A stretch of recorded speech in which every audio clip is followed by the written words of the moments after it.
Hello and welcome to the Soul Shaking Love podcast.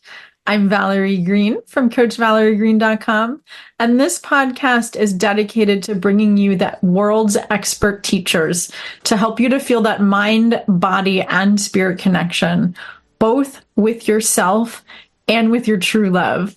And so today, I'm really excited about interviewing Gary Salyer about secure love. Hi, Gary. Hi, Valerie. Thank you for having me on. It's great meeting you. Right? And we were just, laughing about that we're wearing the same color, if you can see the video. For those of you who don't know Gary, I will tell you a little bit about him because it's very exciting. He teaches both singles and couples how to heal from the pain of past relationships, open your heart again, and be available to build secure attachment and secure love. He's been in private practice for over 10 years, and he's been interviewed on various celebrity TV radio shows. And basically what he does is he offers singles and couples heart-centered transformation, which is what we'll be talking about, so that they can rewrite the rules for their brains, through, I imagine, neurolinguistic programming, because you mentioned change patterns, and while we were talking, as well as other modalities. And then he is the author of the groundbreaking book, Safe to Love Again, How to Release the Pain of Past Relationships and Create the Love That You Deserve, which we'll also be touching on here. So I'm really excited. Hi again, Gary. It's great being here. Yeah. And so, before this interview, we were brainstorming. There's so many topics we can cover. We decided to just talk about building secure attachment and building secure love because most people, I know for me, I wasn't really modeled the beliefs and behaviors of secure attachment. My family was kind of like, don't talk about feelings that much. And, as our culture is in general. The first question I want to ask is just what does create a great lasting relationship? That's a good question. There is an awful lot in that, and a good and lasting relationship. All relationships are built on trust. Show me a lasting relationship, and I'll show you trust, deep trust. You have learned that the other one, and there's even a science to this. We know what trust is. You'd be surprised how many people can't say it, but they intuitively they know it though. Love is when you know that someone is, trust is, they're not going to seek their win at your loss. That they value your needs and your wants at the same level of those. So the opposite of trust is betrayal. And betrayal is simply, I'll seek a win at your loss. Mm-hmm. And you see that in a lot of ways in relationships. So it's always built on trust. Now the question becomes, what builds trust? A lot of things in there, but if you break it down, what creates trust is secure attachment. And secure attachment is built on 4 key feelings. That's what I argue in my book. When I first started this journey, what creates secure attachment? I thought it would be, how shall we say, a little more logical. And guys, if you're a man or someone associating with that, I'm sorry to tell you that it's feelings. It is feelings. And we know that because in attachment science, they did a situation called a test called the strange situation. And they found that by 10 months, you can tell if a child is securely attached or anxiously attached, worrying about when, will I get responded to? Will it go away? Or they're avoidantly attached, meaning, well, a lot of my bits don't get listened to, so I better do this all by myself. So a little distance is a good thing here. I'll do it by myself, Now, by 10 months, what's up and running at that point? Well, prefrontal cortex doesn't get myelinated, fatty sheaths that allow it to come on. So there's no identity, there's no story, there's no limiting beliefs. If you've been told it's limiting beliefs, no, those are all explanations of what is actually at the bottom. What's up and running?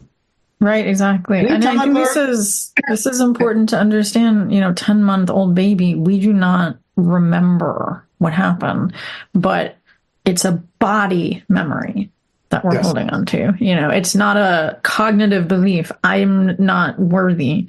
It's this body understanding. People don't respond to me when I need them to. Yes. That's a good way of explaining implicit memory. In fact, the explicit memory, autobiographical recall memory, doesn't come on until 18 months, which is the end. Right. If that, few people remember 18 months. I have like snippets. Most people's memories don't start until they don't consciously remember them until older. So I think what's important for people to understand here is we're storing these implicit memories in our body without knowing we stored them. Yes, and they're models. Attachment is good. These are models. Bowlby talked about these models. They're emotional models. The models, a better term would be an emotional knowing.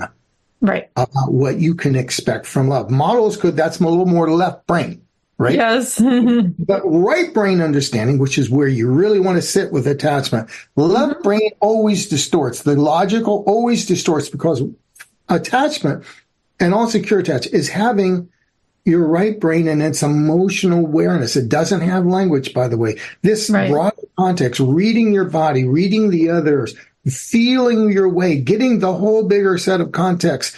Yep. Now, that's the part that is there. And if that gets 4 really good key feelings, and the feelings are welcomed with joy.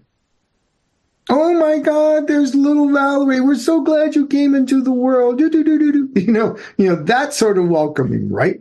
And or when you wake up in the morning and your beloved says, "Good morning, gorgeous." And oh my God, my hair looks terrible. But that's welcome with joy. Exactly. The other 3 feelings is worthy. A secure child feels worthy to reach out and expect an attuned, timely response to their needs. Having needs and being dependent is a good thing. Right. It's also cherished and protected. Now, if you're a man, you may think someone's got my back or are honored or respected, but it's mostly cherished, to hold dear. And what that breaks down to is somebody really loves the essence of who you are, something that's unique about you, not necessarily they can find elsewhere. And so they cherish and protect it. So you can go out and be a me and do your big, purpose and high wire act of all your dreams and come back to the home port of a we. Me in a we. And yes, there's a reason this thing is in the background all the time. Because it's being cherished and protected, a beautiful me and a protecting, cherishing we. Now, most of the times we get one or the other. We get to be, oh my God, I need to be enclosed and ingrained like the anxious, and enmeshed. Or, I think that we is a little standoffish. I think I'll just, kind of back off a little bit ways. A little distance is a good thing. I don't want to depend too. And then the 4th feeling is empowered with choice, and that gives you a voice. And when you can create your own experience in a we, you don't have to lose yourself to other people.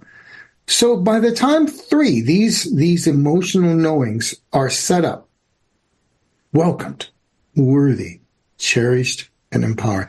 They are the foundation of secure attachment.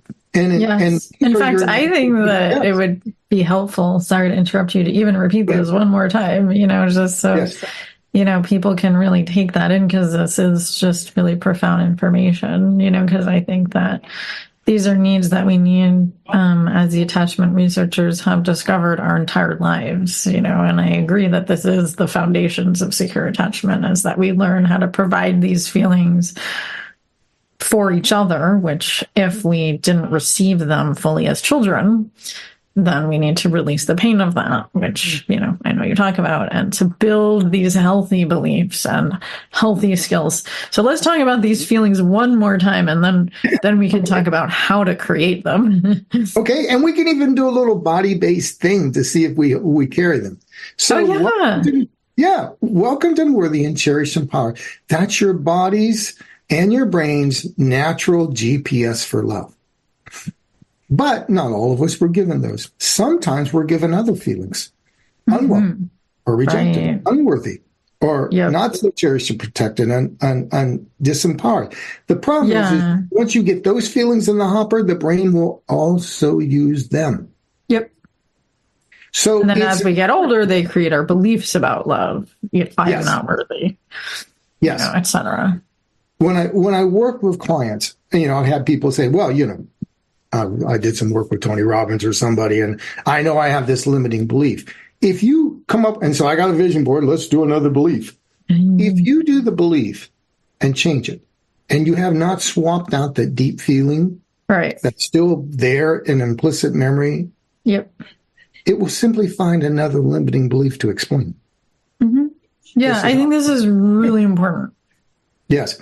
So, if you want to know, this isn't, if you are secure or more anxious or avoidant, but just notice if we have this. I want you to say, if you're listening, just say out loud a couple of times and notice what it feels like in your body.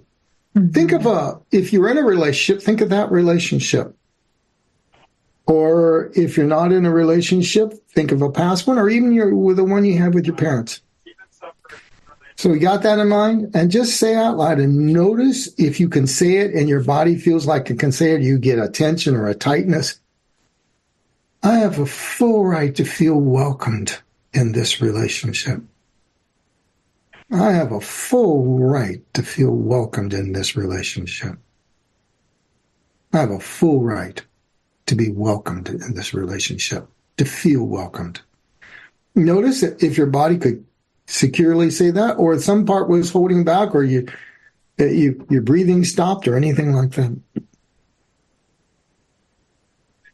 I have a full right to feel worthy of my needs in this relationship. I have a full right to feel worthy of my needs in this relationship. And I have a full right to feel worthy of my needs in this relationship. Notice again, did I feel you could say it congruently, or did some part just, not quite agree? And then the third feeling, I have a full right to feel cherished and protected in this relationship. Or you can say my relationships. I have a full right to feel cherished and protected.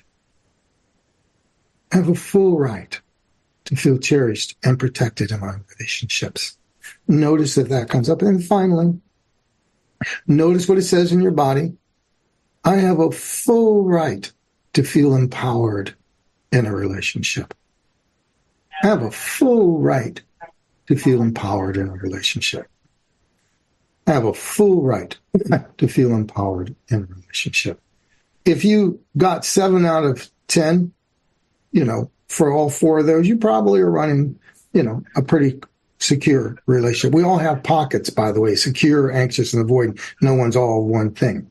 Right. And if you've got one of them missing, some part of you has probably chosen, a little pocket of secure or anxious at times. If there's 2 missing, there's probably a lot more of that pocket. It's a bigger pocket of anxious or avoidant. Yes, or disorganized, Or disorganized, yes.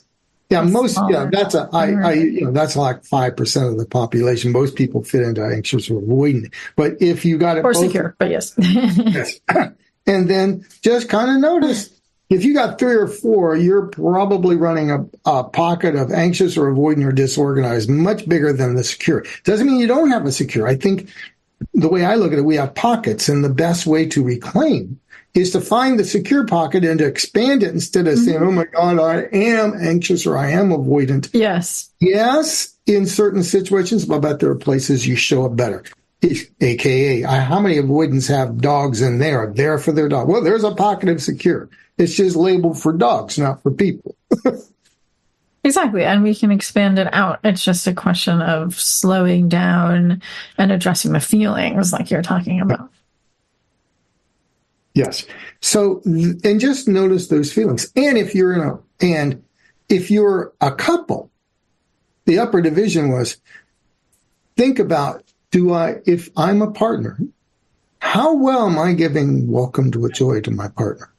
Mm-hmm. How well do I give consistently worthy of your needs? How well do I help them feel cherished and protected? How well do I show up having them feel empowered?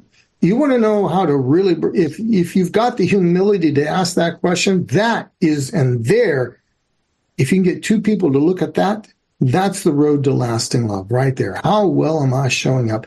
Because what creates lasting love, notice it's secure attachment is created this. What creates secure is when a couple gives and receives these four feelings. And by the way, it's not just giving. Some people won't receive. Mm-hmm, right, exactly. So the GPS you're always asking is, am I giving and receiving these? I mean, like a couple of years ago, she got locked out of the house. I didn't realize it. And I was running some music up here and I knew she was coming back at a certain time.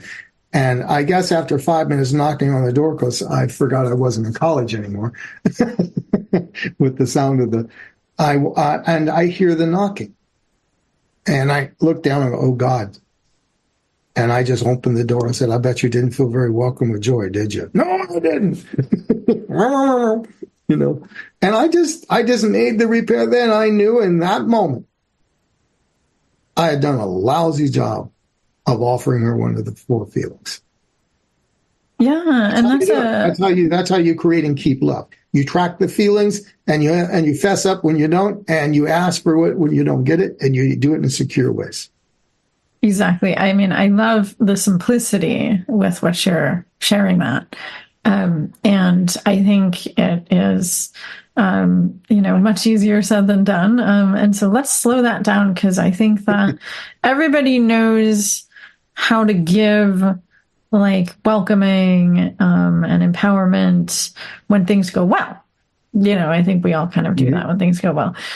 You just did a really good job of explaining how to respond if you realize things didn't go well. I think a lot of us get caught up in feeling guilty or ashamed when like, oh no, I didn't make my partner feel welcomed.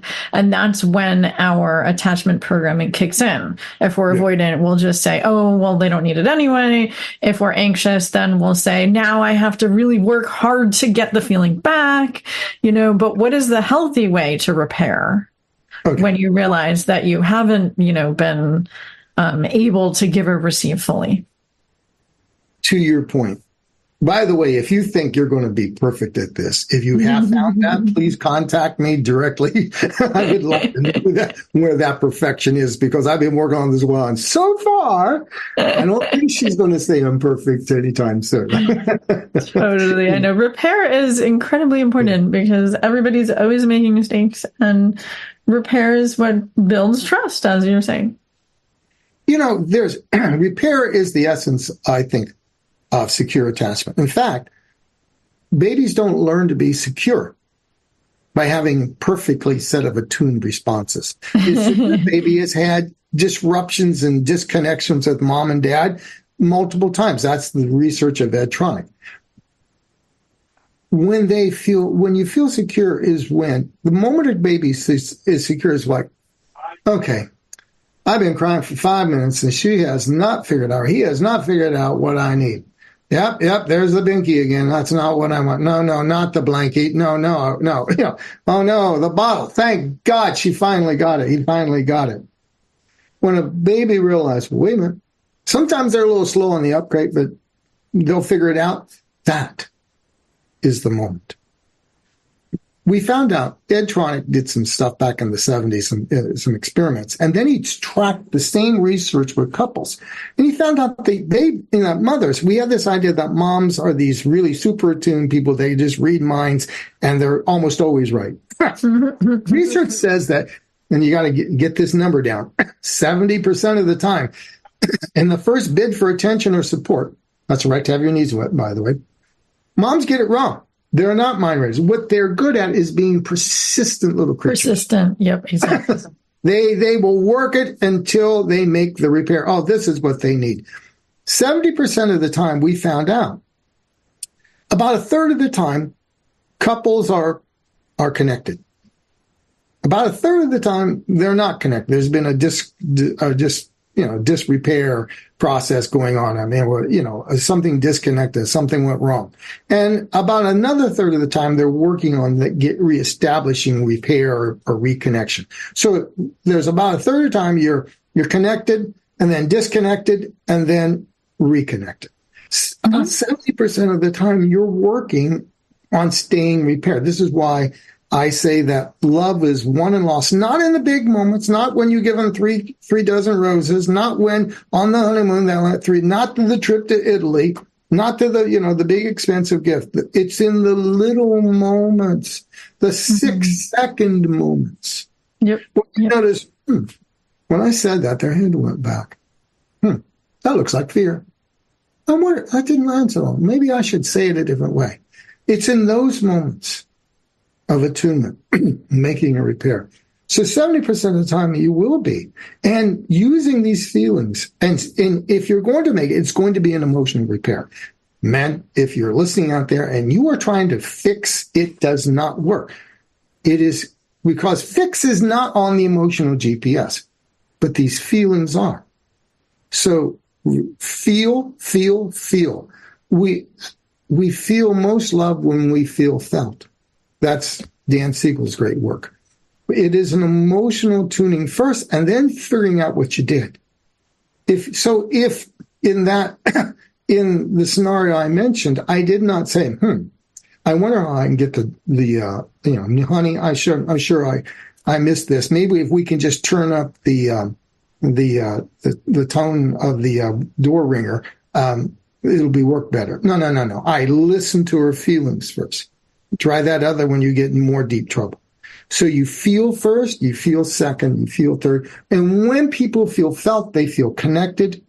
This is part of life. And then you can work on the details. So it's an emotional process. And we're always knowing that we're always a little bit out of connection. Life will take you that. In fact, what Gottman's research pointed out was, what was it? 9% of the time, conditions are optimal for both partners to be connected. Right. A day, too, if you're single. And the other 91%, life is conspiring against you. Right, exactly. And I think that's important to understand that it's not like supposed to be conditions are supportive, right? I mean, we have to be working at this. Again, I think you just said a really brilliant process, and let's really slow it down. Because what you're talking about, in my opinion, is what attachment researchers refer to as the safe haven. Exactly. Safe haven. Let me give you an example of what that was like. I once worked with this with a couple. Now, he was avoidant. She was anxious. She came from a background where, a lot of alcoholism. So she was going to beat on that door until she got in. Mm. He, on the other hand, had this very intrusive mother whose face was always parked 6 inches from his nose. And the joke in the family was, she was at one of their parties, you could always tell where she was by noticing out of the corner of your eye which person was walking backwards to keep from being face invaded. Oh no! That is extreme, but I mean, I think that makes total sense because opposites attract, right? And she's the one who learns in her childhood, like, I won't get attended to unless I beat the door down, and he's like, I better get away, and so. Yeah. So they kept having habitual arguments. And I worked with him on his avoidance, and we were getting him to the place where he could understand the meaning of a we. But when she would be talking, now these are these little moments in attunement and repair, micro moments, not big hairy things, but micro. she would talk and he would listen. He would do his active listening. My God, they had studied with everybody, and Deepak Chopra and Tony Robbins and you name them. And what I noticed is that, though, that he tended to look down. Now, this is what, now, if you know anything about babies, they will avert their glare to tone down because they get overwhelmed pretty quick. Right. If you have a mother that's right in your face, you're going to learn to look away. Now, this is ingrained in his heart, like really at the depth levels of his brain. Right. Yeah. Well, we're talking about implicit memory in the beginning, like it's this body programming. Mm-hmm. But when he's looking down, he can't see when a word lands. Right. He can't see her head go back. He's looking down, gathering his thoughts. He's doing a good job of, keyword backtracking and a lot of things, but he's not reading. By looking down, his right brain is not reading. 80% of attachment signals come through the face, particularly the eyes and the mouth. He's giving his left brain trying to do a right brain function. And there was a big argument that happened in one of the sessions. And he said, I don't see, this happens all the time.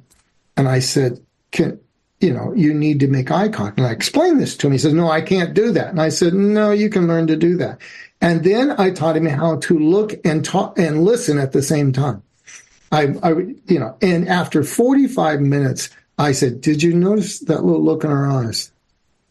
What do you think that meant? Oh, that didn't land so well. What about the head going out? What about the color going out of her face? What about the tone of her voice?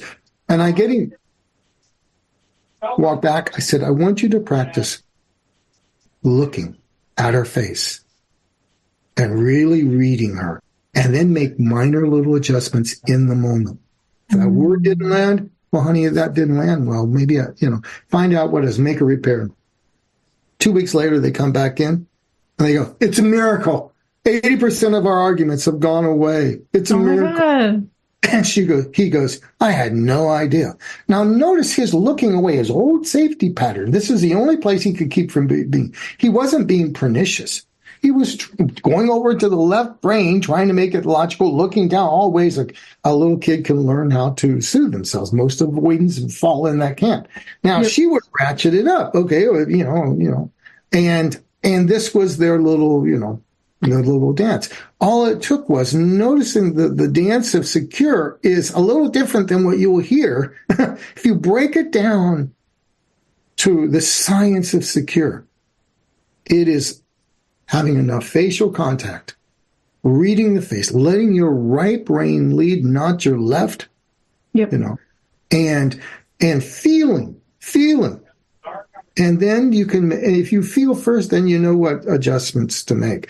If you don't feel first, your left brain will pick stuff out of a hat, and the next thing you know, you are repairing the wrong thing. Yep. And so these are some, notice that it's little moments, tiny moments, where love goes wrong, goes right. And if you can manage the little more, I call it managing the moment, then love goes well. Where did I get this idea of the 6-second moment? Well, if you know the Gottman research, he looked at 3,000 couples over 40 years. Well, I trained with the Gottmans, and I got to see some of the actual tapes from me too. I know it's pretty amazing, all the things that they're tracking. Every 6 seconds, they stopped and had a team of scientists encode all the things. Every 6 seconds. Every 6 seconds. And that was when I realized small moments. Yep. Absolutely.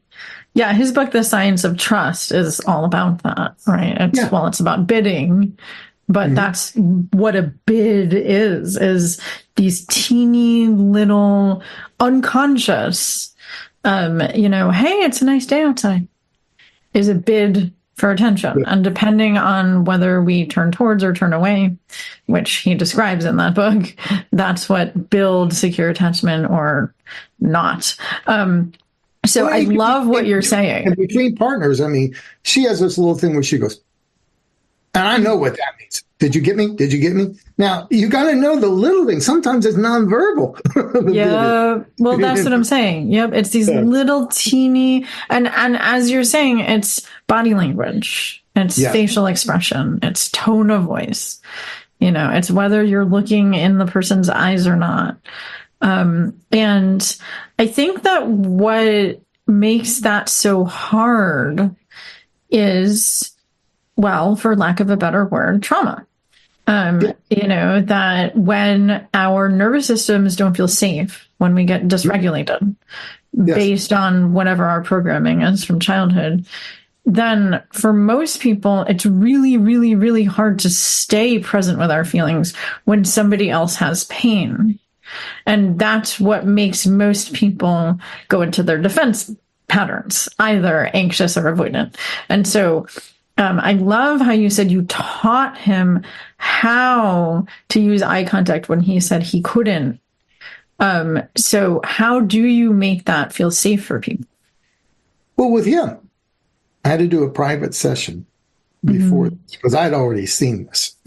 I wanted to know what was underneath that. And then the memories, I said, when your head's down there, I go, look forward. And as he was looking right here, I said, his memories are parked here. Why is his eyes like stay? I go, oh, that's my mother's face. From the earliest memory, I go, that's why he's looking away. Right. Safety pattern. This is a little tiny baby, probably under 2, 3, 4 months, who's just being overstimulated. And the anxious tend to do this. They don't know that a little baby, this is all new. This is overwhelming how much information is coming at you. Before it was just dark and warm and all your needs were met. You didn't have to make a mid for anything. And now there's something crying and you got to get the heart of that to get them to come to you. It never used to be that way. It's very confusing, I know, and then we don't remember any of it consciously. No, man, this is a lot to deal with in one time. How does this crying thing work? When do you cry? When you not cry? This is a lot. There's a lot on the little baby's plate, right? There is, and our implicit memory is storing all of it, based on how attentive our parents were to our needs, both physically and emotionally. And I think that's, really, really important to have people learn that you're not going to heal these patterns overnight. It is important to slow down and tap into the implicit memory for how you can feel safe to feel these feelings in your body, right? Exactly. Now, this was also under what his problem, why he didn't feel comfortable a week. Now, if you think he turns away and looks away, as an adult, the bigger things, everything has got the same shape, by the way, and when he's missing, right? He did not have a great right to separate and belong. Right. Yeah. The only thing is a separation is good. So he would want to go, just as they're getting close, he just happened to want to do a Deepak Chopra retreat all by himself. Now, what do you think this activated in her? Her anxiousness. Right, of course. This is their dance. But there was always some way he was seeking distance as a means of regulating the relationship. So he had to regulating his own nervous system. Yeah. Yes. His exact thing was, if I will lose, the flavor of safety was, if I am in a we, I will lose myself. And I will never forget the realization when he said, oh my God, are you meaning to tell me that if I'm in a we, that I could actually be protected? And you could see the lights going on. Never thought, he says, I wouldn't lose myself. I could actually feel empowered, more empowered by a we, bingo, Yahtzee. But we had to really work with that implicit memory. Yes. And we had to work with the safety. It's all safety. Yeah, I could tell him these feelings. I could give him this coaching session, but if I had not worked on the feelings of disempowered, I'll lose myself, and the safety, then none of that coaching works. It's feelings first, second, even in the work. Yep, absolutely. And then we could get him to create a we with her. And a we was everything she ever wanted. And that's the other thing that's there in every great relationship that's lasting. There must be a we. Yep. Show me a couple without a we, and I'll show you a war, or I'll show you distance. Every couple that I've ever worked with that is on the ropes, one or both don't have a right to be in a we. It does not feel safe being away. They didn't get a right to separate and belong, as I call it. All they got was one or the other, get split, where they can't go out and do their high wire act of their big dreams and come back to the home port of somebody's heart. This feeling of cherished and protected, the we is everything. Every great couple has a we. And two me's don't work. As that couple said at the beginning, we did all this personal work, and we thought by working on ourselves we would have a better marriage, but it didn't work out. What's wrong? And we're talking private sessions with Tony Robbins, Deepak Chopra. The list they told me about sounded like a who's who of sounds true. It's really cute. And I'm going, wow. So let's see. And it's the we. They had two great we's, but no we. Right, right. And the me is, of course, very important, right? It's just that, as you know, it's easy once you've done your own personal work to feel personally empowered. Yes. But how to, I love the therapist and researcher Stan Tatkin. He talks about building secure attachment as well, obviously. And he likes to say that secure functioning is all about learning the owner's manual on the other person. Meaning like what empowers me is actually different, perhaps, than what empowers the other person. And what makes me feel safe is different than what makes the other person feel safe.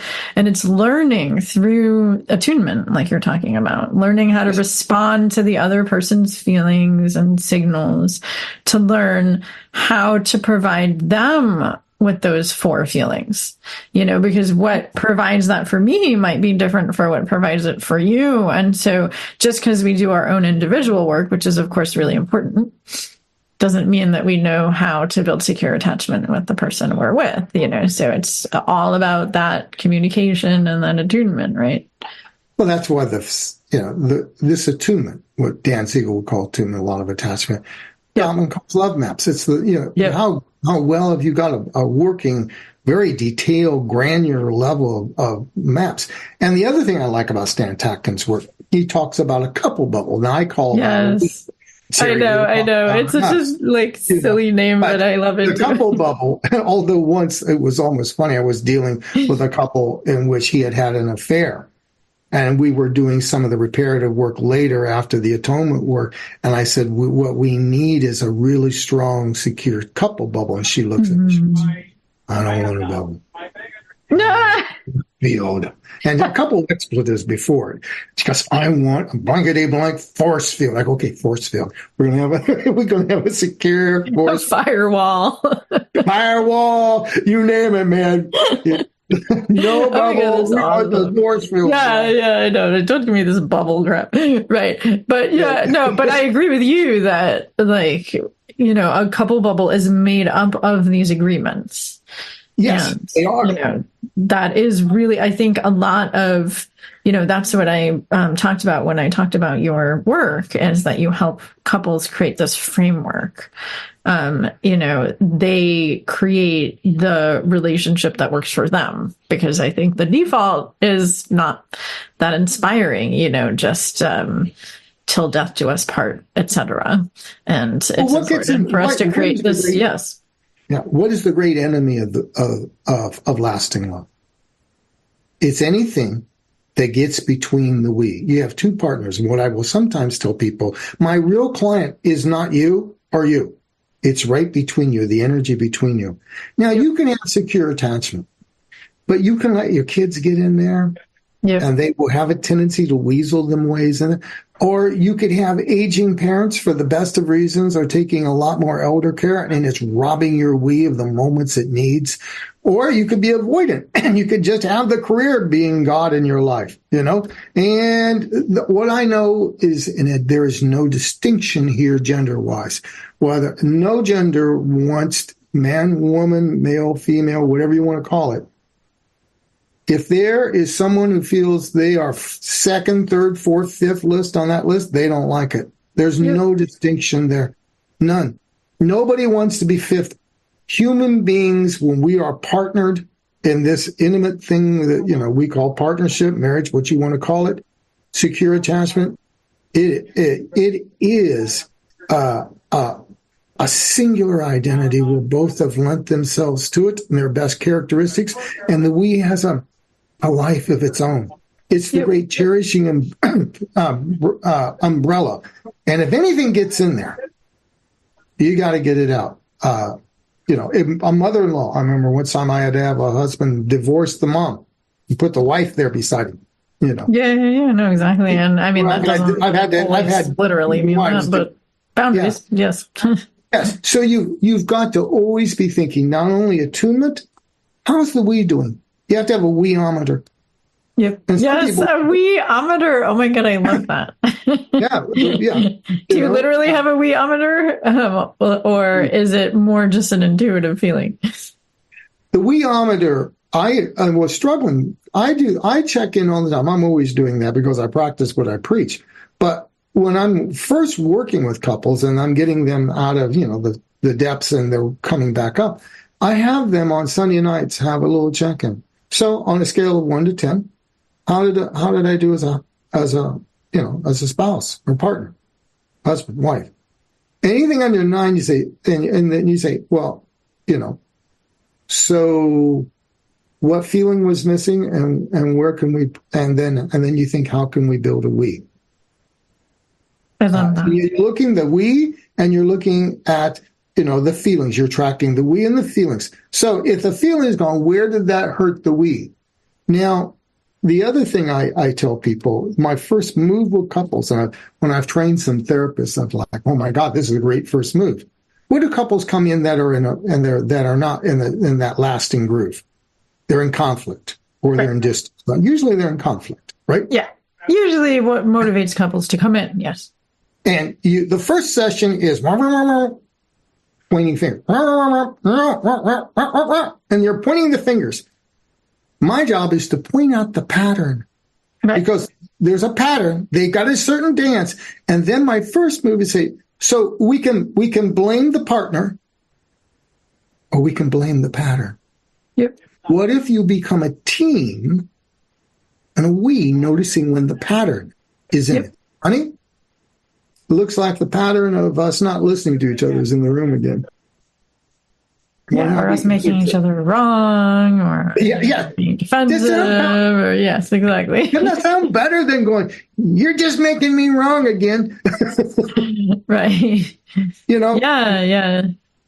It's the foundational move that turns a distressed couple into a loving couple, is to stop blaming, to see the pattern clearly. This is not Pollyanna, right? And you can work on the individual stuff and attachment that creates that pattern. Of course. As a couple, they have to stop this, pointing at each other, and they have to start looking as a team at when the pattern is. Yes, exactly. And at the we, as in what is the underlying desire or concern that both people have. And, desires or concerns don't conflict if you go deep enough. And then how can we create that win-win solution? But that's more intellectual. And so before you do that, you have to feel like you're on the same team, which is what you're talking about. Just listening and validating each other's feelings and what of those 4 attachment needs, which you talk about as feelings, are missing, and how do we provide those? Start there so that you feel the we again and that you feel like you're on the same team. Then you can create the win-win solutions, but not before then, because otherwise you'll just argue about it, right? And if we're going to talk about attachment, when you're first talking about we insecure, it's amazing how you're attached. It will be filtered through your attachment, and those filters can distort it. I will never forget one couple I dealt with, moving them into more of a we consciousness, more of secure. And one day she comes in and says, he's avoidant. Well, what do you mean he's avoidant? Mm-hmm. Well, he only responds to me in text messages half the time. That's not the 86% that you mentioned the Gottmans turn towards you. I'm only getting 50%. Now, notice the micromanagement going on here. Yes. And now this is where the shock came from. And she pulled out her phone and says, see, they're 60. And he only responded when he would to me 30 times. And he says, yeah, I was in court. 30 out of 60. Now notice 60 times. Yeah. He only responded 4, but she texted 30 times at work when he was in court. Now that's not secure. You can overbid, and that's when I thought, oh my God, how the statistics are being warped around. When does love go away? Come back here. And, yes. Now there's an example of somebody, and she even said, I think he's an emotionally unavailable man. Wow. And I'm going, not exactly. 30 when you're at work is pretty. And he was he says, I can't keep up. Right. Now, notice that. And it was interesting how she had this concept from the coaching world and it was being weaponized. And because she felt triggered. And so, that's why it's important, though, to drop out of the story and get into these feelings. Yes. And teach them about how I'm expressing myself. What's the impact on the other person? How does the other person feel? Yeah. What I said to her, I said, so when you text him 30 times and he gets reprimanded by a judge, how cherished and protected are you making him feel? Right, exactly. I said, I know you feel like you're not feeling worthy, but he's tried 30 times. I mean, where is that feeling of unworthy coming from? Because it's not coming from here. Right. It's coming from, you guessed it, our good old buddy, implicit memory. Yes. That the way I define implicit memory is memory you'll never forget, you'll always remember, but you can't, you'll never forget, but you always remember. Yes. So this, it's interesting when you get into the attachment that feeling of secure has to come from a very clean place. If you're just mentally running things, your emotional knowings are taking this attachment theory and turning it on its head. It really is. She didn't feel very cherished from a long time ago. And that feeling of unworthy and uncherished was filtering everything. This is why we have to change the feelings so you can receive and give them. Because he was trying to give them, she just wasn't receiving. Yes, exactly.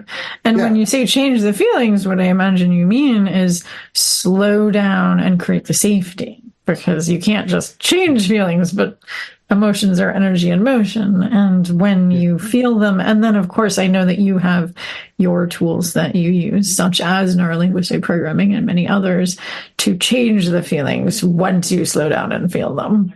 What I want to do, what my deep work is, going back there and finding those feelings and swapping out unworthy and making it safe to feel worthy. Exactly. It's safe. In my own life, you take 4-year-old Gary. He didn't feel very empowered, not with a borderline mother. You didn't dare have your feelings. You didn't dare speak your truth, and you never said no.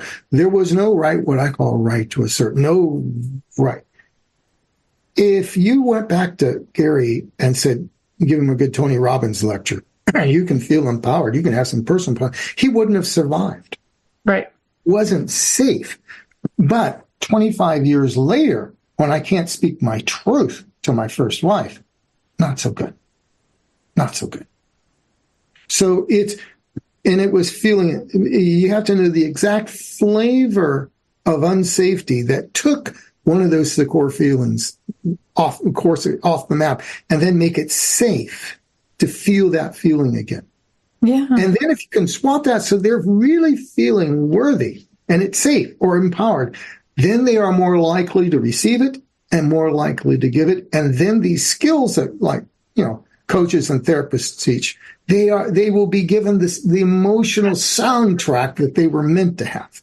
Yes. Yeah, I love that way of describing it, which, I think that a lot of us feel that we're broken because of this implicit memory. And the work that you're describing does take working one-on-one with a practitioner who is skilled in going back to reprogram the implicit memory. There's many modalities for that. I'm trained in one called 𝐒𝐚𝐫𝐲. I know that you are also a PhD trained in many modalities. There's tons of practitioners out there who can help people heal that implicit memory, but it takes time and it takes patience, but it is possible. And then I know that paradoxically, you don't have to heal all the implicit memory just to learn the skills of secure attachment, just like we're talking about. So I know that, for example, you have a free gift that we can start talking about, and you have a longer book that we can also talk about, because I know that you share a lot of these tools in your book, the Feel Safe to Love Again, how to release the pain of past relationships and create the love you deserve. So I'll put the link to that book below this video and in the show notes too. But then I also know that you have a free gift where people can start these practices to build secure attachment without having to do this deeper healing work with a practitioner. So do you want to talk about, this free gift so that people can start applying it on their own? Yeah, so, even on the back of my book, I have a phrase. Everyone deserves a love that lasts. Love. And I didn't say marriage, I said a love. Because you get, the love's there, the marriage comes in partnership. Yes. So I know that people start, this is the road to lasting. Everybody wants lasting. Who wants it to go away? Nobody does. So I have a free gift, Dr. Gary's Guide to Lasting Love. And because I know that not everybody starts there's at the same place, there's 3 versions of it. If you sign up, you get to choose, well, I'm single and I'm scared to death of dating again. That's one person. Then we start a different place, right? Good. I'm single and I'm dating and daggone it. It's the same hamster wheel and Groundhog Day over and over again. The same one keeps missing. That's a different place. Yes. And then there's a couple who are saying, what happened here? Where did the love go? And how do we get back to lasting? I don't want to lose what I thought we signed up for. So there's 3 different tracks. One of them should work for you. Love that. And because it's like any GPS, you have to know where you're at and go from where you're at to where you want to go. And it's a set of videos that really, one couple told me it saved, they'd been both twice divorced in their 50s, and they told me that video set saved their engagement. And wow. They sent me pictures on Facebook of their honeymoon in France. And so so if we're talking lasting love, it's a pretty good set of videos to help you out. Good. Yeah, because I know we covered so much in this interview. I know you have to go soon, so I want to wrap it up. But I mean, we talked about the 4 feelings that we need to create inside ourselves as well, but also with somebody in order to create secure attachment. And then if we had parents who were securely attached themselves, that those feelings were able to be created when we were babies, which is why researchers say that 50% of the population has a secure attachment style, but I don't know if that's actually true. I've wondered about that too, especially these days, because I think social media has driven it down. Yeah, I know we could do a whole nother interview about that, but I agree. And then what it really takes to provide those for each other, which boils down to creating this we consciousness. It's not, me winning and you losing, or you winning and me losing. That's, as you define it, betrayal, not trust. Trust is, I have this we consciousness in mind. Yeah. And it's win-win or no deal, right? But how do we actually do that? It's not intellectual. We need to learn how to feel safe to feel our feelings and to feel empathy for the other person's feelings in our body in the moment, which is not easy, but it's worth it. And just notice it's not just skills we're talking. A lot of people want to focus on, you just need to know some communication skills. It is do the attachment work with the feelings. Final story. Yep. I had a relative and I had the same 3rd grade teacher, and she always had a greeter of the day because she had a ton of people coming in every day, and your job was to open the door and say, welcome in. And one day, this relative of mine is in there a couple years later, and they think, and Mrs. Graham thinks, oh my God, we got another Gary, right? And well, actually, it was my sister. I try to make sure I don't throw her under the bus. But she had learned from my mother more, from a borderline. She didn't know how to welcome anybody. She always had a gruff demeanor. And so when Mrs. Graham said, hey, I want you to be the greeter today, she goes, well, how do I do that? And she goes, well, you open the door and say, welcome in. Well, greeter comes and knock on the door. Mrs. Graham looks, and she comes in, and this is how old feelings come into a new skill set. So she's given the skill set, right? And she opens the door and goes, well, come in. Right. She did. She said the words. She did the thing. Wow, come in. and Mrs. Graham, that I kept track of for many, many years, even into college, she was my favorite teacher of all time, told me this story when I was out of college and said, that's when I knew, she was going to be very different than you. But it's a classic example of when people don't have these feelings, you can teach them the skills, the couple skills, and it will come through the prism of whatever feelings there. I've seen people do the feedback wheel by Terry Wheel, but if they had highly critical parents, it will feel like criticism. They just don't know how to not do it in that way. And the only way you can get it to be clean is to clean up the attachment. Mm-hmm. And so this is why it's all feelings. And imagine what it's like if you can feel welcomed and worthy, or welcomable and worthable and cherishable and empowerable, and you feel it in the core of your being. And that becomes your reference so that hey, I'm giving, or I'm not giving, or I'm not receiving. And you do that. That is the essence of really, really what it feels like to be secure. Yeah. Yeah, no, I agree. But it helps be secure. Yes, no, I agree. And I mean, when you did that guided practice inside myself, I felt, just grateful at all the work that I've done to create an earned, secure attachment style inside myself, because I think that the work that we do is very subtle. Mm-hmm. But in the beginning of my healing journey, I didn't feel like I knew how to even take in being cherished or, et cetera. So I want to impart that the more we dedicate to learning how to release old pain and receive these feelings so that we can give them, the more we can have lasting, healthy, I want to say fulfilling love. Exactly. And, because happiness is a fleeting feeling. It's nice to have, but I don't want to chase it. I want to chase fulfillment. And that comes from that, feeling connected, both to my higher self, but then also that between me and the other person. Exactly. As the subtitle of my book says, it's about releasing the pain of past relationships. And then you can create the love you deserve. Exactly. No other order. Yes, exactly. Yep. I completely agree. Yes. Well, this has been wonderful.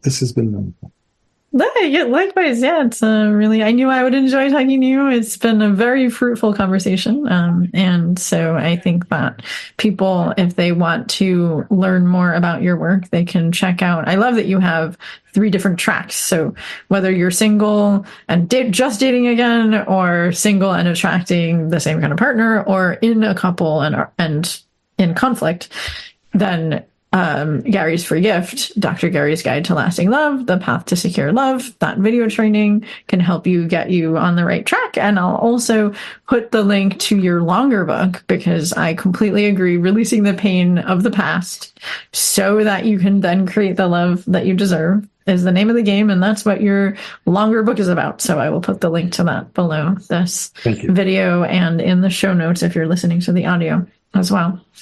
So... Been an honor, Valerie. Thank you so much.